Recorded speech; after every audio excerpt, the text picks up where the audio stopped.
فرما دیا میں حاجت روا ہوں، اور جو بندہ کہہ دیتا ہے اور اس پہ ٹک جاتا ہے، الذین قالوا ربنا اللہ ثم استقاموا، جو ٹک جاتا ہے اس کے اوپر، تتنزل علیہم الملائکہ، اللہ تعالیٰ ایسے بندوں کی مدد کے لیے ملائکہ کو نازل فرماتا ہے۔ اللہ تخافوا ولا تحزنوا، ان کے لیے کوئی خوف نہیں ہے، ڈرنے کی ضرورت نہیں ہے، حزن و ملال کرنے کی ضرورت نہیں ہے، تمام کائنات میری ہے، تم کیوں فکر کر رہے ہیں؟ جب ہم اللہ تعالیٰ کو رب بول دیے، اس پہ ٹک گئے، ثم استقاموا، اس پہ کامل یقین کے ساتھ ٹک گئے، اللہ تعالیٰ میرا رب ہے، میرا پرورش کرنے والا ہے، میرا کفیل و کار ساز ہے، میری ضروریات کو پورا کرنے والا ہے، یہ سمجھ کے ہم اس کے قائم ہو گئے، ٹک گئے ہم، تو سمجھنا پھر کہ اللہ تعالیٰ ہماری مدد کے لیے فرشتوں کو بھیجاتا ہے۔ فرشتے اپنی صورت میں نہیں آتے، فرشتے اپنی اصلی صورت میں نہیں آتے، فرشتے انسانوں کی شکل میں، کسی بھی شکل میں آ سکتے ہیں۔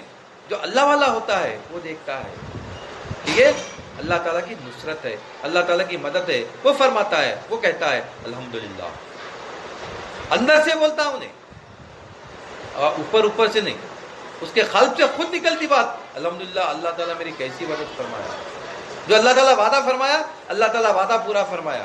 اللہ تعالیٰ کیا بولا؟